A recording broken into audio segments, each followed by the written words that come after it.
LangChain just dropped something that solves one of the biggest problems in the entire AI agent space. They built a ready-to-use agent system that can plan its own steps, remember things across conversations, save its work to files, and even create smaller agents to help with big tasks. And the crazy part is that it scored 42.65% on a tough real-world benchmark called Terminal Bench 2.0, which puts it right on the same level as Claude Code at the same model tier. This dropped with no big launch event, no keynote, no countdown. Just a GitHub repo, a docs page, a LangChain academic course. And suddenly, the whole developer community was asking the same question. Why does this work so well out of the box? So let me explain what Deep Agents actually is and why this matters right now. Here is the thing. Most AI agents that developers build today work just fine for small jobs. You give the agent one or two steps, it uses the tool, gets an answer, done. That part already works. But the moment you give an agent something bigger, something like writing a full research report, managing a multi-day coding project, or analyzing dozens of files one by one, the whole thing falls apart. The agent runs out of memory. It forgets what it already did. It tries to cram every single detail into one prompt until the whole context window overflows and the quality drops off a cliff. This is the problem that almost every developer who builds agents hits at the same point. And very few frameworks have a clean answer to it. Deep Agents is LangChain's answer to exactly that gap. They describe it as an agent harness, not a new model, not a new runtime, just a careful design setup that gives you a working agent from the very first line of code. And honestly, the traction here is already hard to ignore. The GitHub repo crossed 11,800 stars with nearly 1,900 forks and 71 contributors at the time of this video. And those numbers are still climbing. That is a very fast start for a developer tool. When you install it with pip install deep agents or uv add deep agents, set your API key and run a few lines of code, you already have a working agent that can plan tasks, read and write files, run cell comments, and spin up helper agents when the work gets too heavy. Most agent setups require you to build all of that yourself from scratch. Deep Agent ships all of it as the default. The first big piece is the planning system. Deep Agents includes a built-in tool called Write To-Dos that lets the agent break a big job into smaller steps right at the start. Without something like that, the model just guesses the next step every single time. With Write To-Dos, the agent lays out a clean list at the beginning, marks things as done when it finishes them, and updates the plan if new information shows up halfway through. That structure matters more than people think because it is the difference between an agent that wanders around randomly and an agent that actually makes progress. Think of it like giving someone a to-do list before they start a big project versus asking them to remember everything in their head. The second piece is how Deep Agents handles memory.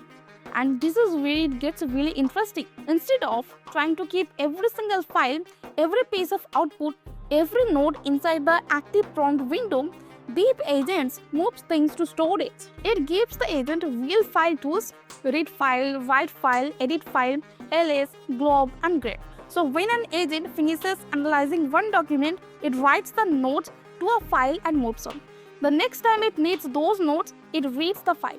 The prompt window stays clean. The agent can keep working on huge tasks without collapsing under the weight of its own output. LangChain explicitly calls this context window overflow prevention, and it is a much more honest description of what memory actually means in practice than the vague promises most frameworks throw around. Now, here is where it gets even more interesting. The storage system behind those file tools is not fixed.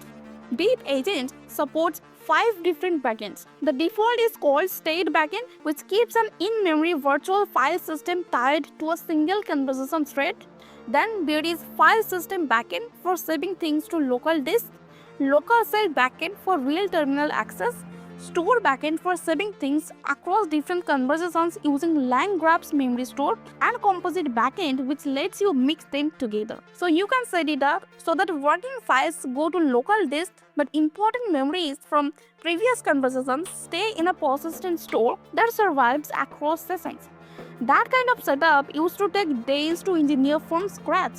Deep Agents gives you the toggle. The third piece is the sub-agent system, and this one surprised a lot of developers when they started digging into it. Deep Agents includes a built-in tool called Task that lets the main agent create a smaller, focused agent and send it off to handle one specific job. The smaller agent gets its own clean context window. It does the work, returns the result, and the main agent picks it back up. This matters because one of the most common ways agents fail on complex tasks is when a single thread accumulates too many goals, too many tool results, and too many half-finished ideas all at once. The model quality starts to drop because you're just juggling too much at the same time. Splitting work into sub-agents keeps each page of the job clean and easy to follow. It also makes the whole thing easier to debug because you can watch each sub-agent do its job one at a time. Now, the real-world performance test showed exactly why these design choices matter. LangChain ran their Deep Agents CLI against a benchmark called Terminal Bench 2.0. This benchmark has 89 tasks covering software engineering, biology problems, security challenges, and even gaming scenarios. These are not simple one-line questions. They're messy, multi-step problems that require real planning and multiple tool users to finish. Using Claude Sonnet 4.5 as the model underneath, Deep Agents scored 42.65%, with two separate ones landing at 44.9% and 40.4%. That score puts it directly on the same level as Claude Code running on the same model. And Claude Code is what Deep Agents was actually inspired by. The GitHub README says it openly.